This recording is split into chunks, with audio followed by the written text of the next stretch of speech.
In the mean time সাগরের ভেতর থেকে এক বিশাল আকৃতির তিমি মাছ আ করে ডেকে বলল, সুলাইমান, আমি লাইন টাইম মানি না।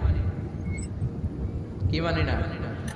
তুমি তোমার উদ্বোধনী বক্তব্যে বলেছো লাইন ধরে খাবার নিতে হবে, আমি লাইন টাইম মানি না। আমার পেটে প্রচন্ড ক্ষুধা, ক্ষুধার জ্বালায় আমি মরতে বসেছি, আমি লাইন মানি না, খাবার দাও। সাইয়েদনা সুলাইমান আলাইহিস সালাম বললেন, আমি নবী মানুষ, আমি বেলাইন করতে পারি না। সাইয়েদনা সুলাইমান বললেন, আমি লাইন ছাড়া খাবার দিতে পারি না। তিমি মাছ বলে, আমি লাইন মানি না, আমার পেটের ভেতরে এত ক্ষুধা, ক্ষুধার জ্বালায় আমি মরে যাচ্ছি।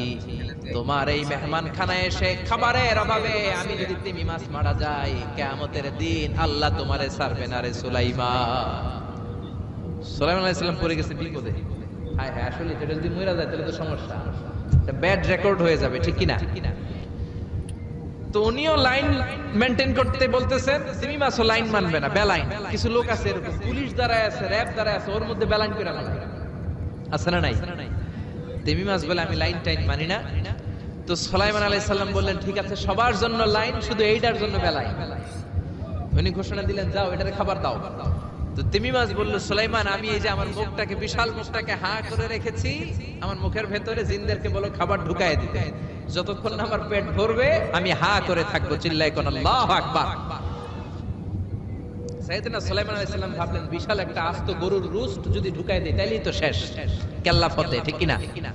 সাইয়েদনা সুলাইমান বললেন, যাও আফ্রিকার জঙ্গলের যে গরুগুলো রোস্ট করেছো, একটা রোস্ট এই তিমি মাছের পেটের ভেতরে ঢুকিয়ে দাও। জিনের বাদশা যে রোস্ট ঢুকায় দিছে, ওইটা হা করেই আছে। সাইয়েদনা সুলাইমান বললেন, কয়েকটা খাসি মেরে দাও। খাসি মেরে দেয়া হলো, ওটা হা করে আছে। কয়েক বস্তা বিরিয়ানি মেরে দাও, মেরে দেয়া হলো। বললো, আরো 10টা গরু ঢুকায় দাও, হা করে আছে। আরো 50টা খাসি ঢুকায় দাও, হা করে আছে। আরো কয়েক হাজার তিমি মাছ রোস্ট করে ঢুকায় দাও, ঢুকায় দিতে। খাবার যত আছে দিতে শুরু করলো। ইন দ্য মিন টাইম 1 কিলোমিটারের খাবার শেষ। সুবহানাল্লাহ কইবেন না?